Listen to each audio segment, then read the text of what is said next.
हाय दोस्तों, स्वागत है आप सभी का टॉपर क्लासेस में। देखेंगे मैथ में एलसीएम तथा एचसीएफ से जो परीक्षा में सवाल पूछे जाते हैं उनमें से पहला सवाल है 3/4, 6/7, 8/9 का राशा ज्ञात करें। दोस्तों पहला ऑप्शन है 24, दूसरा ऑप्शन है 3, तीसरा ऑप्शन है 1/24, चौथा ऑप्शन है 9/28। दोस्तों इस सवाल को हल करने के लिए क्या करेंगे, सबसे पहले हम देखिए जो दिया है आपका 3/4, 6/7, 8/9। तो इसका राशा, भिन्न का राशा कैसे निकालते हैं, का राशा। तो इस राशा को कैसे निकालेंगे दोस्तों, याद रखिएगा। पहले निकालते हैं अंश का राशा, 3, 6, 8 का राशा बटे में हो जाएगा 4, 7, 9 का मासा। तो दोस्तों भिन्न का जो है राशा निकालने के लिए सर्वप्रथम हम पहले अंश का राशा निकालेंगे, उसके बाद भिन्न का हर का मासा निकालेंगे। तो 3 और 6 और 8 का राशा क्या हो जाएगा इसका, 6 और 3 का 6 और 8 6 का 24, इसका हो जाएगा 24 राशा। और नीचे में मासा क्या हो जाएगा, इसका हो जाएगा 4, 7, 9, मतलब कॉमन कोई टर्म नहीं इसमें, इसलिए 1, इसलिए 24/1 मतलब 24 इसका आंसर हो जाएगा। इसलिए पहला ऑप्शन आपका सही हो जाएगा। दोस्तों आपको लग रहा होगा, समझ में आ गया होगा। अगला क्वेश्चन बहुत ही परीक्षा में पूछा जाने वाला सवाल, 3/16, 5/12, 7/18 का जीसीडी ज्ञात करें। दोस्तों जीसीडी का पूरा नाम होता है ग्रेटेस्ट कॉमन डिवीजर, ठीक है। मतलब उसका मतलब होता है मासा ही होता है। क्या होता है, मासा। तो देखेंगे 3/16, 5/12, 7/18 का जीसीडी क्या हो जाएगा, जीसीडी कैसे निकालेंगे।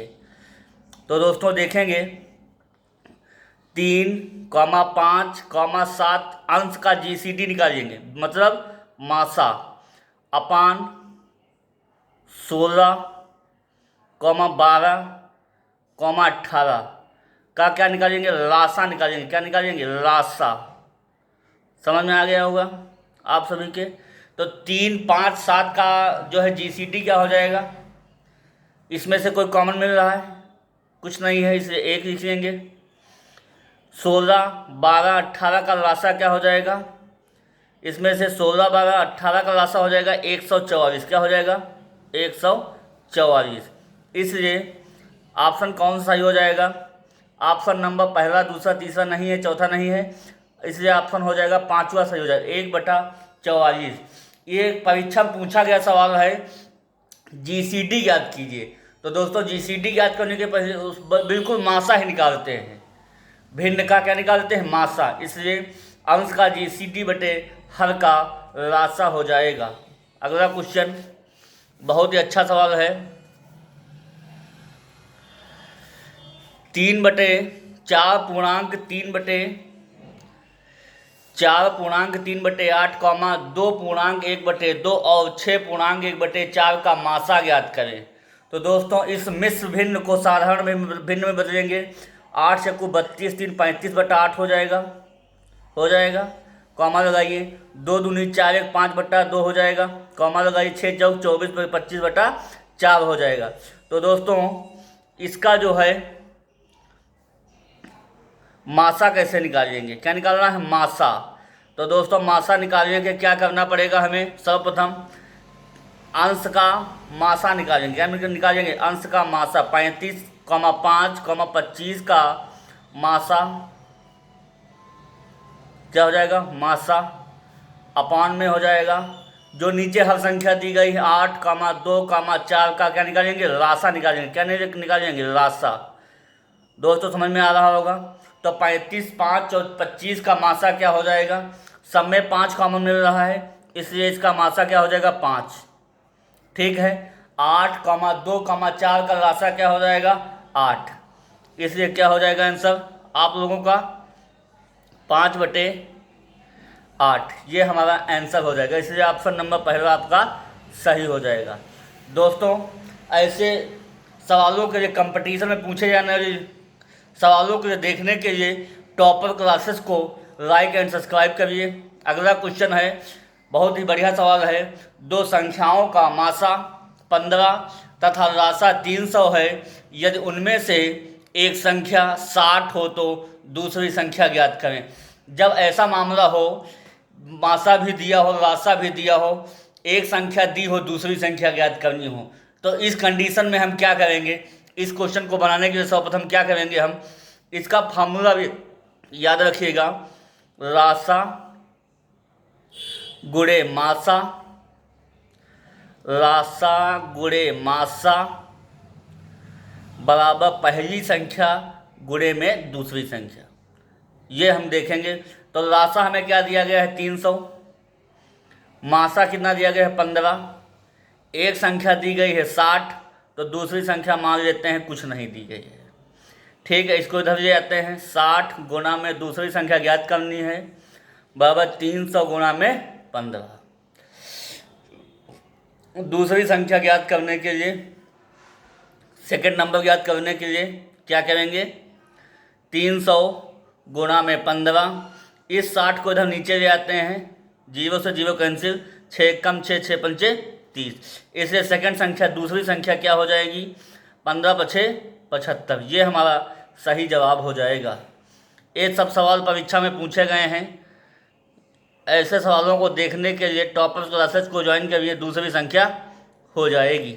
इसलिए ऑप्शन नंबर 3 सही हो जाएगा। अगला क्वेश्चन बहुत ही अच्छा सवाल। दो संख्याओं का अनुपात 5:3 है। यदि उनका महत्तम समापवर्तक 13 हो तो ये संख्याएं हैं। तो दोस्तों इस सवाल का सलूशन कैसे करेंगे, आइए देखते हैं। दो संख्याओं का जो है अनुपात कितना दिया गया है आप लोगों को देखेंगे। दो संख्याओं का अनुपात 5:3 दिया गया है। ठीक है, मासा क्या है इनका? मासा है 13। माना संख्या 5x, 3x है। तो दोस्तों जो कॉमन नंबर होता है वही मासा होता है, इसलिए जो कॉमन नंबर होता है उससे इसको सबकी मल्टीप्लाई कैसे कर देंगे? 13 से। किससे कर देंगे? 13 से, क्योंकि कॉमन नंबर क्या मेरे पास? x, और कॉमन संख्या ही मासा कहलाती। क्या कहलाती है? मासा कहलाती, कॉमन संख्या। याद रखिएगा। इसलिए प्रत्येक नंबर को 13 पचे 65 और 13 तें 39। इसलिए दोनों संख्याएं क्या हो जाएंगी? 65 और 39 हो जाएंगी। इसलिए सही जवाब पहला ऑप्शन नहीं होगा, दूसरा हो जाएगा। इसलिए दूसरा ऑप्शन सही हो जाएगा, 65,39, क्योंकि जो मासा होता है वो दोनों संख्याओं का कॉमन नंबर होता है। क्योंकि कॉमन नंबर क्या हो जाएगा इसमें? x, इससे x से मल्टीप्लाई, मतलब 13 से मल्टीप्लाई, 13 पचे 65 और 13 तें 39। ऐसे ही अच्छे सवालों के लिए देखने के लिए टॉपर क्लासेस को ज्वाइन करिए, सब्सक्राइब करिए, और ऐसे ही हम फिर मिलेंगे नेक्स्ट वीडियो में। Okay, thank you.